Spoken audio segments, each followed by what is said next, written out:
If you have the fare, I'll take you there from Toy Town. There's Biggers who lives by the old oak tree, and we have adventures, Biggers and me. Why don't you come, join in the fun? Just follow me, 'cause it's only begun. I'm Noddy. I'm Noddy.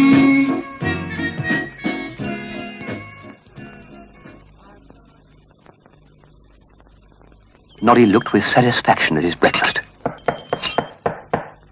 "Oh, bother," said Noddy. It was the postman. "There's a letter for you," he said. "It's from Big Ears, but I don't know what it says." Perhaps, I could have a look." The postman handed it to him reluctantly. "I wish I had letters sent to me." "It's an invitation. To a party. Big Ears is giving a party." "Oh, I wish it was time for the party." Noddy sighed as he drove through Toy Town looking for a fare. The clock chimed 10. Another 5 hours to go. "Taxi, taxi. How much to take me to the fort, please?" 5 pence. "Splendid," the soldier said, and climbed in.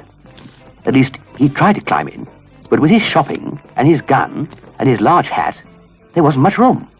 "Ouch! Your gun is sticking into my foot." The soldier moved it.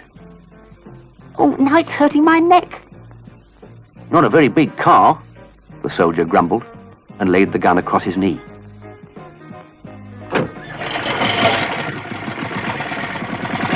They drove into the market square, past the... Lying in the road were 4 pints of milk, and standing beside them was one furious milkman. "You can pay for those," he said indignantly. "It was his fault. He let it off." Noddy looked at them in bewilderment. "What are you talking about?" "You push my gun. You mustn't push guns. It's not safe. It makes them go off." "You shouldn't have brought it shopping. You're a danger to the public." "Yes, you let me decide that." Mr. Plod was at the ready, pencil in hand. "Now then, what's been going on?" "That soldier shot at my milk." 4 pints of milk shot in the market square. "I shall have to report you to your commanding officer." "Oh, please don't do that," the soldier pleaded. "Look, I'll pay for the milk." And he showered pennies into the milkman's hands. Mr. Plod looked undecided. "Oh, it's most irregular. Most irregular." But Noddy and the soldier had driven off at top speed. "Here, come back! Come back!" Noddy stopped the car. He stopped it so suddenly that the toy soldier's hat fell off and landed on Mr. Plod. Why has it got so dark? It was daytime a minute ago." Noddy giggled. "Try taking the bearskin off your head." "This is disgraceful. Quite disgraceful. Now then, regarding the incident of the milk bottles..." Mr. Plod consulted his notebook. "Kindly hand me the gun." "You better be careful with it."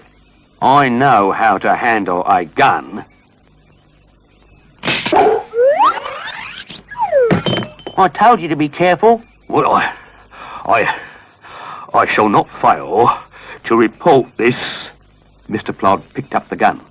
It really was rather big. It tangled with Mr. Plod's great feet. And Mr. Plod found himself on the ground again. I can't. Oh, dear, oh, dear. Oh, oh, oh, oh, oh, oh, oh, oh, oh, oh, dear, oh, dear. Well, yeah, well, he said as he picked himself up. Perhaps, as it is a military gun, you'd better have it back. But don't bring it to Toy Town ever again. And he marched off with as much dignity as he could. It seemed as though 3 o'clock would never come. But it did. "Time for Big Ear's party," he called. But Mr. and Mrs. Tubby Bear didn't come out at once. Mr. and Mrs. Tubby Bear were having trouble. "Why can't I come?" "Because last time you went, you pulled Whisker's tail." "Silly, stupid cat. What does he want to go and have a tail for?" "Are you coming?" "I'm not," Tubby wailed. "Why should you be allowed to go when I can't?" Noddy felt sorry for Tubby Bear. "I'll tell you what," he said. "Bumpy's going to be all alone, so you may as well keep one another company." But Bumpy was just as reluctant to stay behind as Tubby Bear. The party was in full swing. "Ah, at last," Big Ear said. "I thought you were never coming." "I wouldn't miss one of your parties," Noddy said. "What's it for, Big Ears?" "It's a birthday party. For my cat Whiskers." "Happy birthday, Whiskers." "I'll sing you a birthday song," Noddy said. "Whiskers, dear Whiskers, I'll sing you a song. Your eyes are green and your tail is long. You have a coat all soft and furry and a voice that's nice and purry. Whiskers, dear Whiskers, this song is for you. I hope you'll be happy the next year through." Everyone clapped and shouted, "Well done, Noddy." "It's lovely having a pet, isn't it?" Tessie Bear said. "I love Bumpy Dog, even though he knocks everyone down. At this moment, he's looking after little Tubby Bear." And then something burst through Big Ear's door, something leapt on the table, something barked and wagged its tail. It was Bumpy. Whiskers took one look and bounded out of the window, and Bumpy bounded after him. Big Ears was furious. "You should have shut up that awful dog of yours." Tessie burst into tears. "It wasn't her fault," Noddy said, and he put his arm round her and took her to his car and drove her back to Toy Town.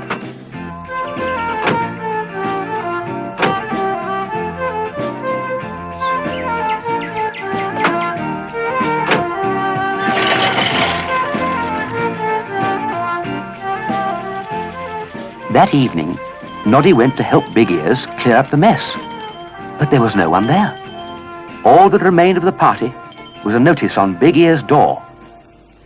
"Gone away to look for Whiskers."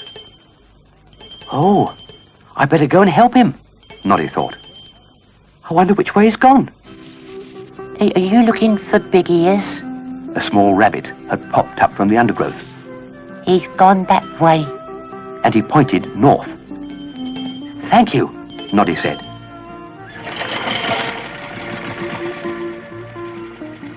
Noddy found Big Ears in the middle of a wood. Whiskers had run away, and I've buckled my bicycle wheel." "Never mind," Noddy said. "We'll go and look for him together." So they lifted Big Ear's bicycle on the back of Noddy's car and drove off.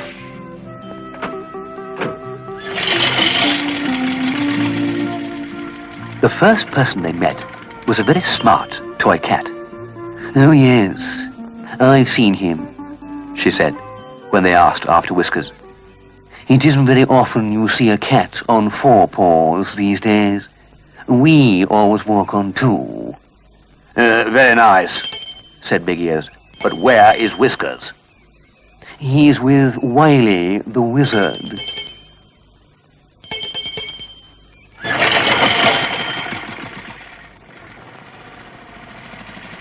They drove to the wizard's house and stopped outside. Who are you?" Wiley the wizard ran out of his house. Oh, well, what a lovely car. Well, I've always wanted a car like that. Will you let me have a ride in it? Do you think I might drive it? It's so... Stop, shouted Big Ears. Stop. You've come to sell me the car. I knew it, yeah, I knew that, yes. When I got up this morning and water ran out of my sink to the left and not to the right. It's an omen, I thought, an omen, yeah. Do stop talking, Big Ears shouted. If you don't, I'll turn you into a frog. A frog? Oh, my dear chap, don't do that. Frogs can't drive cars. Not all frogs. Some can. There's Toad of... Where is my cat? Big Ears yelled. My dear fellow, I haven't the faintest idea. Wiley had turned back to the car, but Big Ears bounded up the steps into the wizard's house. Inside was an enormous room, and in the middle